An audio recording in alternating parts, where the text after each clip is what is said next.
बिस्मिल्लाहिर्रहमानिर्रहीम अस्सलाम वालेकुम। मैं इब्रार अहमद महर एडवोकेट। आज हम अमीर बलाज टीपू कत्ल केस को डिस्कस करेंगे क्योंकि उसमें काफ़ी हद तक पेशरफ्त हो चुकी हुई है।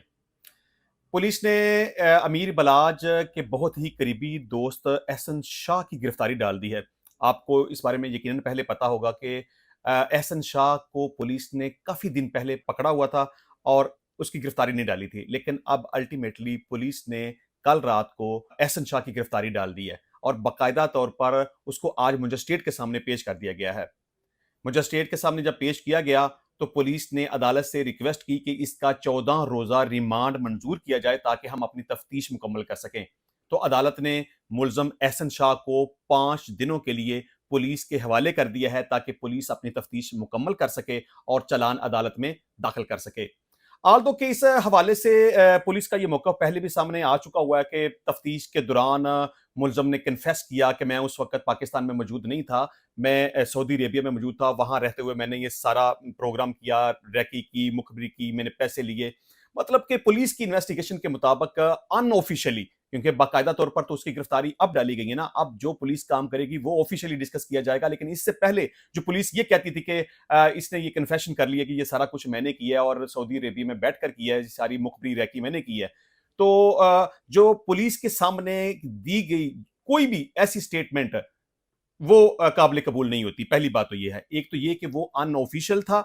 अगर ऑफिशियल भी हो, मतलब कि पुलिस की कस्टडी में होते हुए या पुलिस की मौजूदगी में अगर मुलज़िम की गिरफ्तारी बेशक डाल भी दी गई हो, तो फिर भी पुलिस के सामने दिया गया कोई भी बयान या पुलिस की मौजूदगी में दिया गया कोई भी बयान उसकी कोई भी लीगल हैसियत नहीं होती और उसको मुलज़िम के खिलाफ इस्तेमाल नहीं किया जा सकता।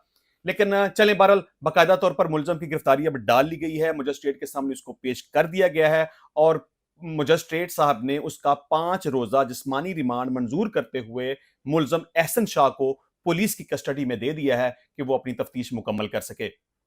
अब हम ये देखेंगे कि इस केस में अब तक की क्या सूरत-हाल हुई है और अभी पुलिस के सामने कौन से चैलेंजेस हैं। इस हवाले से अगर हम चंद दिन पहले की बात करें, तो पुलिस का ये मौक़िफ़ था कि हमने इस केस का जो मेन मरकज़ी मुलज़म यानी कि एहसन शाह के अलावा जो इस केस का मरकज़ी मुलज़म था, जिसके बारे में ये कहा जाता है कि कत्ल करने वाली जो टीम थी, उसका जो सरगना था, उसका नाम बिलावल है और वो इस वक़्त पाकिस्तान में मौजूद नहीं है, वो यहाँ से भाग कर दुबई चला गया हुआ है। पुलिस के मुताबिक अमीर बलाज के कत्ल में मरकजी किरदार बिलावल का भी है। बिलावल के बारे में ये कहा जाता है कि जिस दिन ये मर्डर हुआ यानी 19 फरवरी को जब अमीर बलाज का कत्ल हुआ, उससे वेरी नेक्स्ट डे मुलज़िम बिलावल पाकिस्तान छोड़कर दुबई चला गया था। उसके बारे में ये कहा जाता है कि सियालकोट एयरपोर्ट से वो दुबई रवाना हो गया। अब पुलिस का ये मौक़िफ़ है कि उसकी गाड़ी और उसके ड्राइवर को कब्जे में ले लिया गया है, मतलब उसके ड्राइवर को गिरफ्तार कर लिया गया है और उस गाड़ी को कब्जे में ले लिया गया है और बिलावल की गिरफ्तारी के लिए इंटरपोल से राब्ता किया जा चुका है।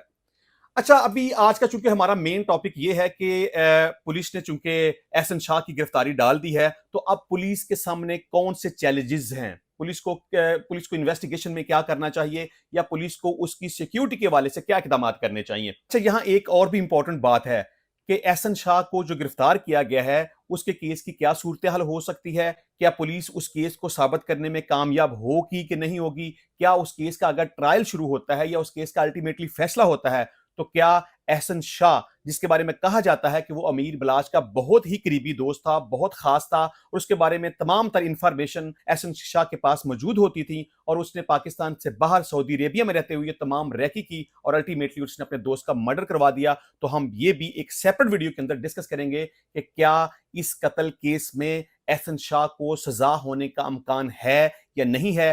क्या प्रोसिक्यूशन और पुलिस इस केस को साबित कर पाएगी कि नहीं कर पाएगी? अच्छा, अभी बात कर रहे थे कि इस वक्त पुलिस के सामने दो किस्म के चैलेंजेस हैं। एक तो सबसे बड़ा चैलेंज ये है कि पुलिस अपनी इन्वेस्टिगेशन में ये बात साबित करे कि वाकई ही ये मुलज़िम है, इसने रैकी की, इसने पैसे लिए, इसने मुखबिरी करवाई और इसने अमीर बलाज का कत्ल करवाया। सबसे इंपॉर्टेंट बात ये है, क्योंकि ये एक चेन है। जिस तरह के पुलिस इससे मैं पहले भी कह चुकी हुई है कि एहसन शाह का राब्ता तैफी भट्ट के साथ था, तैफी भट्ट का राब्ता बिलावल के साथ था, बिलावल का राब्ता उस कातिल के साथ था। तो अब पुलिस के सामने ये एक बहुत बड़ा चैलेंज है कि उसने इस राब्ते को मेंटेन करना है, उसने इस चेन को मेंटेन करना है। کیونکہ فوجداری قانون میں یہ بڑی امپورٹنٹ بات ہوتی ہے کہ آپ نے ایک چین کے ساتھ دوسری چین کو ملا کے رکھنا ہے. جہاں پر بھی چین ٹوٹ گئی سمجھ لیں کہ کیس کا ستیہ ناش ہو گیا. پولیس نے اب کیا ثابت کرنا ہے؟ بے شک پولیس کے پاس اس میں ماڈرن ڈیوائسز کا استعمال ہو سکتا ہے، واٹس ایپ میسیجز ہو سکتے ہیں، ٹیکسٹ میسیجز ہو سکتے ہیں، وائس میسیجز ہو سکتے ہیں، لیکن یہ صرف کافی نہیں ہے. پولیس کے سامنے یہ چیلنج ہے کہ اس نے یہ ثابت کرنا ہے اپنی انویسٹیگیشن کے دوران کہ احسن شاہ کا رابطہ تیفی بٹ کے ساتھ تھا اور تیفی بٹ کا رابطہ بلاول کے ساتھ تھا. یعنی کہ ان کا آپس میں رابطہ، آپس میں جو بھی لنک ہے اس کو پولیس نے ثابت کرنا ہے. دیکھیں انویسٹیگیشن کا مطلب کیا ہے؟ انویسٹیگیشن کا مطلب ہوتا ہے شہادت اکٹھی کرنا. تو پولیس کا کام اب صرف یہ ہے کہ اس نے ایک لنک کریٹ کرنا ہے کہ احسن شاہ کا رابطہ تیفی بٹ کے ساتھ تھا، یہ ثابت کرے. اب تیفی بٹ کا رابطہ بلاول کے ساتھ تھا، اس کو یہ ثابت کرے. اور بلاول کا رابطہ جس کے بارے میں یہ کہا جاتا ہے کہ وہ جو قتل کرنے والی ٹیم تھی اس کا وہ سرگنا تھا، اس کا رابطہ اس قاتل کے ساتھ تھا جس نے 19 فروری 2024 کو ایک شادی کے پروگرام میں امیر بلاج ٹیپو کے اوپر قاتلانہ حملہ کیا، اس کی جان لی اور 2 لوگوں کو زخمی کر دیا.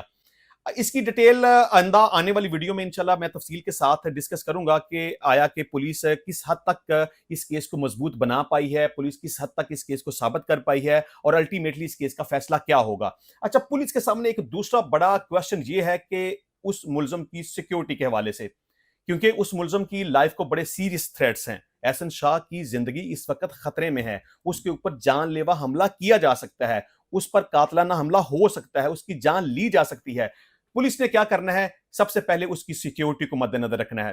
دیکھیں قتل کرنے کے بہت سارے طریقے ہو سکتے ہیں، جان لینے کے بہت سارے طریقے ہو سکتے ہیں، پولیس کو بھی اس میں استعمال کیا جا سکتا ہے. جن لوگوں نے یہ کاروائی ڈالی ہے، جنہوں نے احسن شاہ کو استعمال کرتے ہوئے یہ قتل کروایا ہے، وہ بھی یہ کام کر سکتے ہیں، وہ بھی احسن شاہ کی جان لے سکتے ہیں. جن کا قتل ہوا ہے، مطلب کہ امیر بلاج کا جو مرڈر ہوا ہے، اس کے وارثان بھی قاتلانہ حملہ کر سکتے ہیں. پولیس کسٹڈی میں رہتے ہوئے قاتلانہ حملہ کیا جا سکتا ہے، کیونکہ عام طور پر کسی بھی ملزم کو تلاش کرنا، دشمن کی تلاش کرنا، اس کی ریکی کرنا، اس کی مخبری لینا، واٹ ایور جو کچھ بھی کرنا ایک مشکل پروسیس ہوتا ہے. لیکن اگر پولیس کی کسٹڈی میں ملزم ہو تو اس کو ٹارگٹ کرنا بڑا آسان ہوتا ہے. ہم آئے روز یہ واقعات دیکھتے رہتے ہیں کہ جب بھی ملزم پولیس کی کسٹڈی میں ہوتے ہیں، جب اس کو ریمانڈ کے لیے مجسٹریٹ کے پاس لے کے جاتے ہیں یا اس کو 14 دنوں کے بعد مجسٹریٹ کے پاس جب اس کی حاضری ہوتی ہے وہاں لے کے جاتے ہیں یا واپس لے کے جاتے ہیں، یا اسی طرح جب اس کیس کا ٹرائل ہوتا ہے، مطلب کسی بھی کیس کے اندر جب شہادت ریکارڈ کی جاتی ہے تو قانون یہ ہے کہ ملزم کو عدالت کے سامنے پیش کیا جائے اور جو بھی کاروائی ہے وہ اس کی موجودگی میں کی جائے. ہم دیکھتے ہیں کہ جب کیس کی سماعت کے دوران ملزم کو عدالت کے اندر لے کے جایا جاتا ہے یا وہاں سے واپس لے کے آتے ہیں تو اس دوران کوئی ایک ملزم آتا ہے، اس کے پاس ویپن ہوتا ہے، وہ ٹارگٹ کرتا ہے، گولی مارتا ہے اور بندہ مار کے نکل جاتا ہے.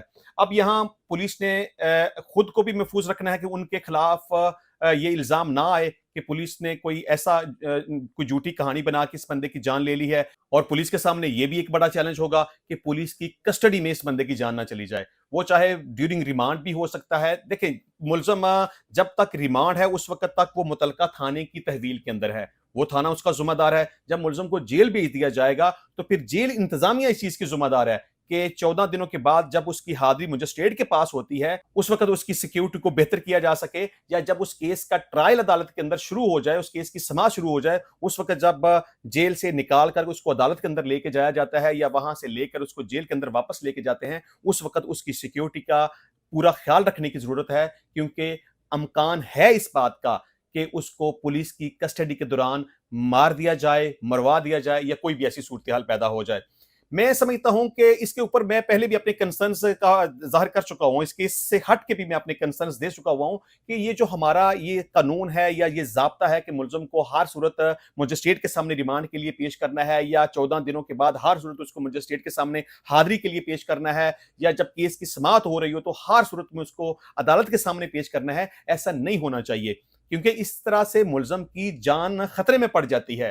اکثر ایسے واقعات ہوتے ہیں، بلکہ آئے دن اس طرح کے واقعات ہوتے ہیں کہ جیسے ہی ملزم کو عدالت کے اندر پیش کرتے ہیں اس دوران عدالت کے اندر یا عدالت کے باہر کوئی نہ کوئی ایسا وقوع ہو جاتا ہے اور ملزم کی جان چلی جاتی ہے. تو بہرحال میں سمجھتا ہوں کہ ملزم کو مجسٹریٹ کے سامنے ریمانڈ کے لیے پیش نہیں کیا جانا چاہیے، مجسٹریٹ کے پاس 14 دن حاضری کے لیے پیش نہیں کیا جانا چاہیے، کیس کی سماعت کے دوران عدالت میں پیش نہیں کیا جانا چاہیے. یہ میں صرف اس ملزم کی حد تک بات نہیں کر رہا، میں کامنلی جنرل بات کرتا ہوں کہ ملزم کو عدالتوں میں پیش نہیں کرنا چاہیے. देखें, इससे मुलज़म की ज़िंदगी को भी खतरात लाहक होते हैं, इसमें गवर्नमेंट के बहुत सारे एक्सपेंसेस भी आते हैं, तो ज़्यादा बेहतर ये है कि मुलज़म को जेल के अंदर रखते हुए या थाने की हवालात के अंदर रखते हुए वीडियो लिंक के ज़रिए मजिस्ट्रेट के सामने इसकी हाज़िरी लगवा ली जाए। रिमांड लेना है तो रिमांड ले लें, हाज़िरी लगवानी है तो हाज़िरी लगवा लें, ट्रायल के दौरान अगर उसकी अटेंडेंस चाहिए तो वो वीडियो लिंक के ज़रिए कर लें।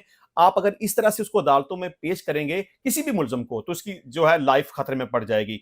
तो सबसे पहले ये बड़ा ज़रूरी है कि उस मुलज़म की सिक्योरिटी को मद्देनज़र रखा जाना ज़रूरी है, ताकि उस मुलज़म को पुलिस से भी खतरा ना हो कि शायद कहीं पुलिस उसकी जान ना ले ले, और उसको दूसरे थ्रेट से भी बचाना ज़रूरी है।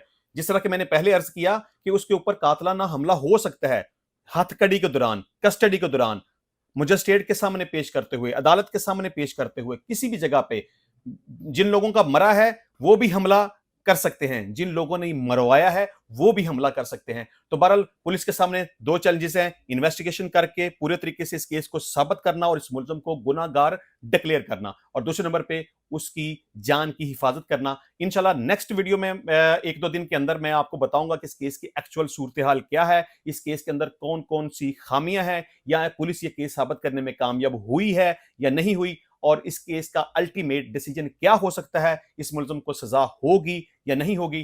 तब तक के लिए मुझे इजाज़त दीजिए। अल्लाह हाफ़िज़।